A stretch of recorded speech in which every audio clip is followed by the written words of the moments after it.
Masana abwino ndi nthawi ya nkhani mwachidule kuno ku MBC ndipo muli ndine Mike Mlongoti. President Dr. Lazarus Chakwera wakambirana ndi nduna ya ku United Arab Emirates yoona zoyambitsa ntchito za kampani yomwenso ndi mkulu wa kampani ya Abu Dhabi Holdings a Muhammad Hassan Aswadi. Panopa zomwe akuluakulu awiriwa akambirana sizikudziwika kwenikweni, komabe pali chikhulupiriro kuti zimakhudza kwambiri kufunika kuti ku Malawi kukufunika ntchito za kampani zakunja. Dziko la Malawi likufuna oyambitsa ntchito za ulimi, zokopa alendo komanso za migodi. Pa ulendo wa ku UAE, President Chakwera ali ndi nduna yoona zakunja kwa dziko lino a Nancy Tembo, nduna ya zamagetsi a Ibrahim Matola, komanso kazembe wa dziko lino ku Kuwait ndi maiko ena a Yunus Abdul Karim, komanso akuluakulu ena. Nduna ya zachuma a Simplex Chithyola Banda yadzudzula kampani zina zopanga katundu zomwe zikutsutsana ndi ndondomeko ya zidindo za msonkho.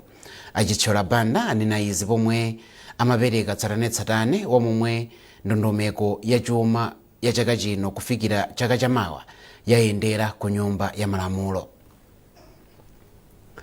Chipani cha Malawi Congress MCP chati sichikukhutira ndi zotsatira za bungwe la Afrobarometer zomwe azilengeza lero.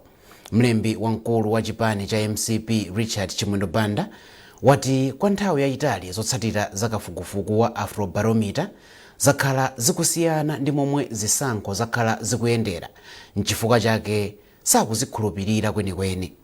Achimwendo Banda ati ali ndi chikhulupiriro chonse kuti chipani cha MCP chidzapambana pa chisankho cha chaka chamawa, kamba kuti Amalawi akuchikhulupirira.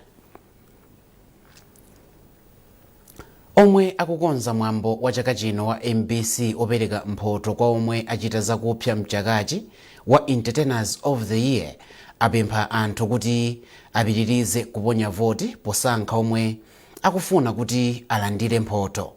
Pamwambo MBC imapereka mphotozo m'magawo osiyanasiyana kuphatikizapo oyimba, kupanga mafilimu, masewero ndi zina. Mwambo chaka chino uchitikira mu mzinda wa Lilongwe pa 14 mwezi uno. Mabungwe omwe siyaboma ochokera mchigawo chakumawa awapempha adindo andale kuti apewe kupanga zinthu zoti zikhoza kuyambitsa mpungwe pamene dziko lino likukonzekera zisankho chaka chamawa. Wapampando wa gulu la mabungwe omwe siyaboma lomwe alikhazikitsa ndi cholinga cholondoloza zonse za chisankhochi, Asame Aaron ndiyo amakamba izi kuliwonde pomwe mabungwewa anakumana kuti akambirane mmene angathandizire kuti dziko lino lidzakhale ndi chisankho chopambana mu 2025. Ndipo anthu omwe amachitira nkhanza ana komanso kupalamula milandu yogwiririra ayambe aganiza kaye kawiri asanapalamule milanduyi, chifukwa apolisi mdziko muno aphunzira momwe angathanirane ndi milandu ya mtunduwo. Maphunzirowa achitika chifukwa cha mgwirizano wa Malawi Police ndi polisi ya Scotland. Konsolo ya mzinda wa Blantyre yati ikuchita chothekera kuti ikhale chitsanzo cha mizinda yomwe ikuchita bwino ku maphunzirowo. Mkulu wa konsoloyi Dennis Chinseu amalankhula izi pamwambo opereka mphoto kwa aphunzitsi omwe achita bwino mu mzindawo. Mpingo wa Noble Woman Ministries International walangiza anthu mdziko muno kuti adekhe ndi kumapemphera kuti Mulungu athandizire kulisintha dzikoli kudzera mu migodi. Mbusa Beauty Katete wa mpingo wa House of Prayer for All Nations ku Zambia wanena izi ku Mzuzu pa msonkhano wa pachaka wa masiku atatu. Nkhani mwachidule ndi zomwezi, munali ndine Mike Mlongoti. Tikumanenso mu nkhani mwatsatanetsatane madzulo ano 7 koloko.